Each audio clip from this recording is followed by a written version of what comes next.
भाई 3 महीने पहले मैंने एक वीडियो बनाई थी कि टीयर 3 की तैयारी कैसे करें। आज बात कर लेते हैं कि पेपर में अटेम्प्ट कैसे करना है। ठीक है, ये कुछ पॉइंट्स हैं, अगर आप इनका ध्यान रखेंगे तो ऑब्वियसली आपका स्कोर कुछ ना कुछ बढ़ जाएगा। देखिए जरा first point, think before you right anything. आपके सामने टॉपिक आ गया एसे का, लेटर का।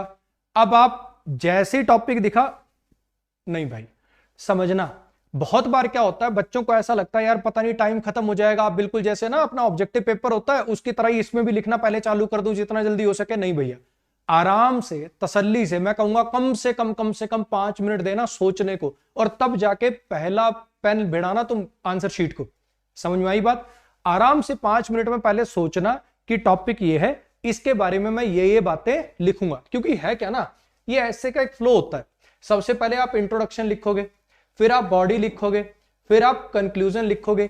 तो आपको दिमाग में सेट करना है कि इंट्रोडक्शन पार्ट में क्या लिखूंगा, बॉडी पार्ट में क्या लिखूंगा, कंक्लूजन पार्ट में क्या लिखूंगा। फॉर एग्जांपल किसी भी चीज पर ऐसे आ जाता है, लेट्स से कोई गवर्नमेंट की स्कीम है या नए बजट पर स्कीम, मतलब नए बजट पर ही ऐसे आ गए, लेट्स से कुछ भी टॉपिक रैंडम।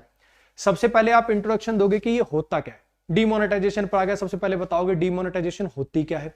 फिर बॉडी, अच्छा ये चीजें हुई इसके अंदर, है ना, इससे ये इफेक्ट आए, इनके पीछे का रीजन ये था, ये सारी बातें।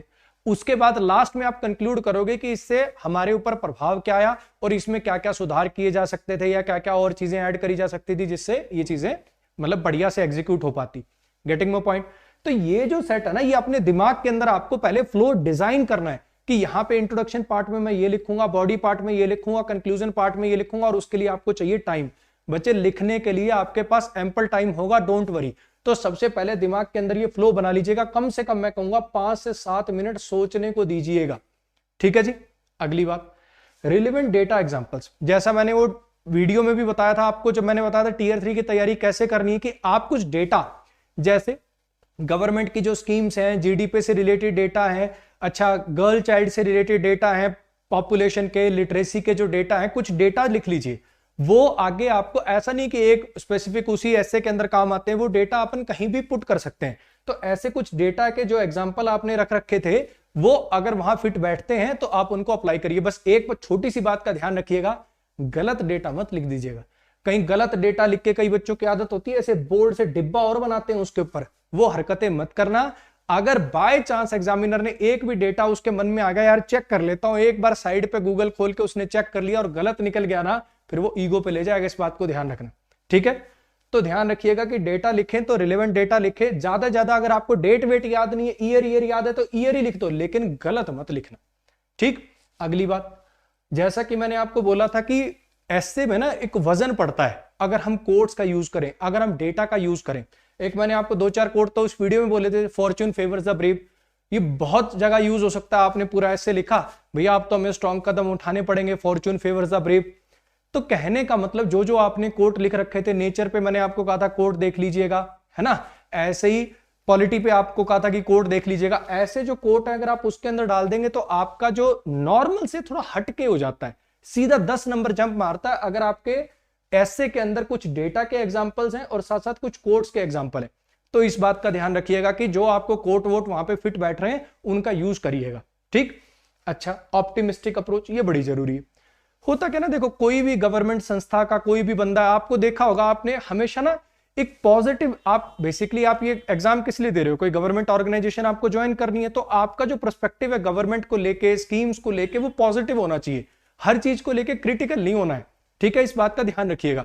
कई बच्चे क्या है, मान लो कोई भी ऐसे आता है, कोई भी ऐसे आता है उसके अंदर नहीं इसमें तो कुछ बुरा ही नहीं, मतलब डीमोनेटाइजेशन की बात करेंगे तो इसमें सब कुछ ही बुरा है, कुछ अच्छा है ही नहीं, मतलब सारे नेगेटिव पॉइंट लिख दिए।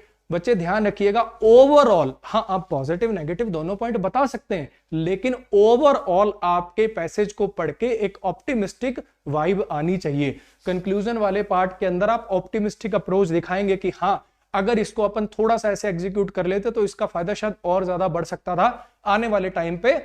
हो सकता है कि जैसे जैसे जागरूकता बढ़ रही है तो ऐसी और हमें स्कीम्स देखने को मिले जिनसे कुछ अच्छा हो। तो ध्यान रखिएगा, ओवरऑल जो आपके पैसेज को पढ़ के वाइब आनी चाहिए, ऐसे को पढ़ के वाइब आनी चाहिए, वो पॉजिटिव वाइब आनी चाहिए। इस बात का ध्यान रखिएगा, एक्सेसिव क्रिटिकल मत हो जाइएगा। जैसे एनवायरमेंट पे कोई ऐसे आ गया ह्यूमन ने तो सब कुछ नाश कर दिया, अब तो डूम्सडे आने वाला है, सब कुछ बर्बाद होने वाला है, हम देख ही रहे हैं, वहां पे ये हो गया, वहां पे ये हो गया, वहां पानी खत्म, सब कुछ A to Z ऊपर से लेकर तक नीचे तक नेगेटिव ही नेगेटिव लिख दिया, तो ये काम मत करिएगा, ठीक है। ऐसे ही लेटर का फॉर्मेट बड़ा इंपॉर्टेंट है, आपको भी पता है, लेटर का, फॉर्मल लेटर का, इनफॉर्मल लेटर का, इन लेटर्स का आप फॉर्मेट देख के जाएंगे, फॉर्मेट के सीधे सीधे नंबर्स हैं उसके अंदर, तो इन बातों का थोड़ा सा ध्यान रखेंगे अटेम्प्ट करने से पहले। तो बस यही थी कुछ भाई वाली सलाहें, ठीक है।